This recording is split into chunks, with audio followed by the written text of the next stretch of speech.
بسم اللہ الرحمن الرحیم۔ السلام علیکم۔ Part number 2۔ سب نے ایک زبان ہو کر کہا، نہیں، اس لیے کہ ہم نے آپ کو آج تک جھوٹ بولتے ہوئے نہیں سنا۔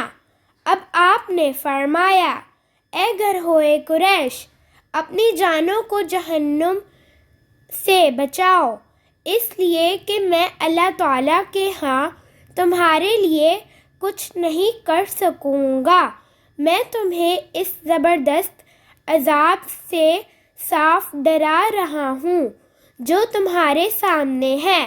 میں تم لوگوں کو 2 کلمے کہنے کی دعوت دیتا ہوں جو زبان سے کہنے میں بہت ہلکے ہیں لیکن ترازو میں بے حد وزن والے ہیں۔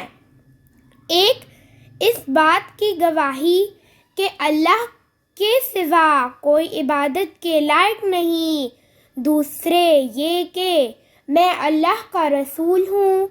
اب تم میں سے کون ہے جو میری اس بات کو قبول کرتا ہے؟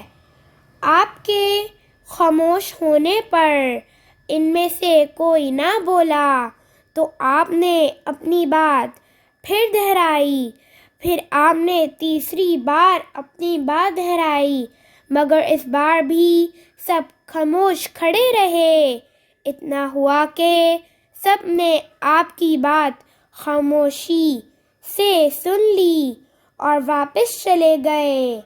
ایک دن قریش کے لوگ مسجد الحرام میں جمع تھے، بتوں کو سجدے کر رہے تھے۔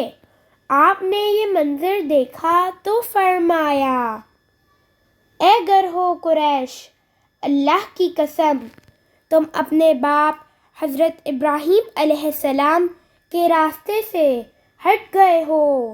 آپ کی بات کے جواب میں قریش بولے، ہم اللہ تعالیٰ کی محبت ہی میں بتوں کو پوجتے ہیں تاکہ اس طرح ہم اللہ تعالیٰ کے قریب ہو سکیں۔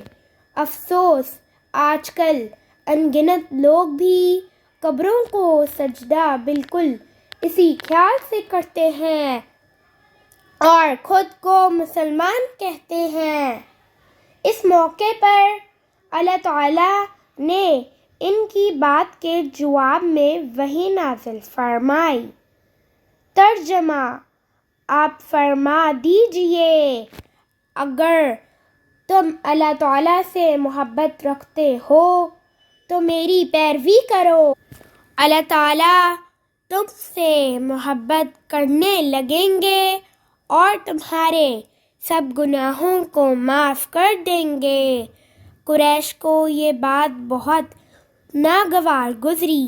انہوں نے حضرت ابو طالب رضی اللہ تعالیٰ عنہ سے شکایت کی، ابو طالب، تمہارے بھتیجے نے ہمارے معبودوں کو برا کہا ہے، ہمارے دین میں عیب نکالے ہیں، ہمیں بے عقل ٹھہرایا ہے، اس نے ہمارے باپ دادا تک کو گمراہ کہا ہے، اس لیے یا تو ہماری طرف سے آپ نپٹیے یا ہمارے اور اس کے درمیان سے ہٹ جائیے، کیونکہ خود آپ بھی اسی دین پر چلتے ہیں جو ہمارا ہے اور اس کے دین کے آپ بھی خلاف ہیں۔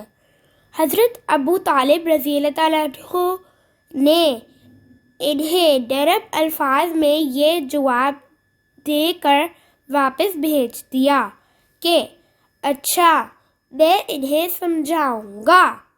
Like, subscribe, share.